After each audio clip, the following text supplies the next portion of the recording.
Саламатсыңарбы урматтуу окуучулар. Бүгүн биз силер менен кыргыз тил сабагын баштайбыз. Бүгүн күнгө шейшемби, 17-ноябрь. Балдар, сабагыбызды көңүлдүү баштоо үчүн силер менен биз комплимент оюнун ойноп көрөбүз.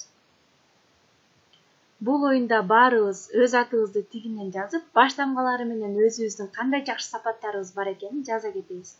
Мисалы, Асан деген атты ала турган болсок, Асан акылдуу, сабырдуу, амалкөй, намыстуу жигит. Мына ушинтип балдар, ар бирибиз өз атыбызды тигинен жазып, баш тамгалары менен өзүбүзгө жакшы комплименттерди айтып, көңүлүбүздү көтөрүп, сабагыбызды баштайбыз. Силерге айтып кеткендей, бүгүн биз тең байланыштагы татаал сүйлөмдөр менен таанышабыз. Тең байланыштагы татаал сүйлөм өз ара тең байланыштагы бирдей даражадагы эки же андан ашык сүйлөмдөрдөн түзүлөт. Ар бир жөнөкөй сүйлөм бири-бирине баш ийбей, баяндооштору ойду так бүтүр айтат. Мисалы, билимдүү эмгегине ишенет, билимсиз түшүнө ишенет. Күнсүз жылуулук жок, көрксүз сулуулук жок. Тең байланыштагы бул татаал сүйлөмдөрдүн тутумундагы жөнөкөй сүйлөмдөр жеке туруп, билимдүү билимине ишенет, же болбосо күнсүз жылуулук жок деген сыяктуу аякталган ойду туюндурат.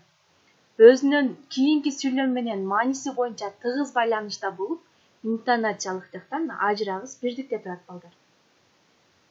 Тең байланыштагы татаал сүйлөмдөрдүн тутумундагы жөнөкөй сүйлөмдөр өз ара байламталар аркылуу жана байламтасыз байланышат.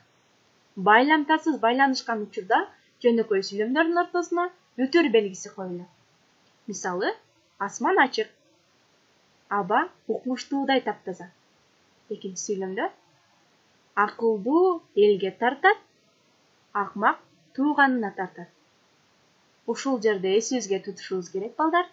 Жазууда тең байланыштагы татаал сүйлөмдөрдүн араларына бүтүр белгиси коюлса, ооз-эки кепте белги коюлган жерге тыным болуп, андан кийин окуйбуз. Тең байланыштагы татаал сүйлөмдөрдүн тутумундагы жөнөкөй сүйлөмдөрдү байланыштыруучу байламталар. Бул байламталар төмөнгүлөр балдар, көңүл коебуз. Да, дагы, бирок, ал эми, анткени, же болбосо, жана деген байламталар.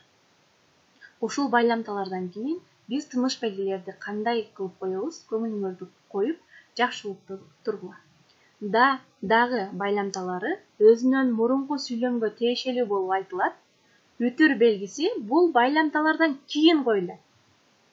Бирок, ал эми, анткени, же болбосо деген байламталары менен байланышканда, бүтүр бул байламталардан мурун коюлат. Себеби байламталар өзүнөн кийинки сүйлөмгө таандык болуп айтылат. Ал эми, жана байламтасы татаал сүйлөмдөрдүн тутумундагы жөнөкөй сүйлөмдөрдү өз ара бириктирип турат. Бул байламтадан кийин да, мурун да бүтүр белгиси коюлбайт. Ошондо жана деген байламта бул эч кандай тыныш белгини өзүнө кабыл албайт балдар.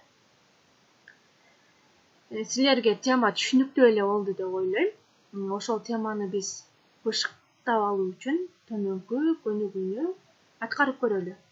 176 көнүгүү. Окугула. Татаал сүйлөмдөрдүн кайсы түрү? Тең байланыштагы татаал сүйлөмдөрдүн тутумундагы жөнөкөй сүйлөмдөр бири-бири менен кандайча байланышты? Тыныш белгилеринин коюлушун түшүндүргүлө деп берген. Бул жерде ушул берилген тапшырма боюнча аткарасыңар. Мен биринчисин үлгү катары силерге көрсөтүп берейин.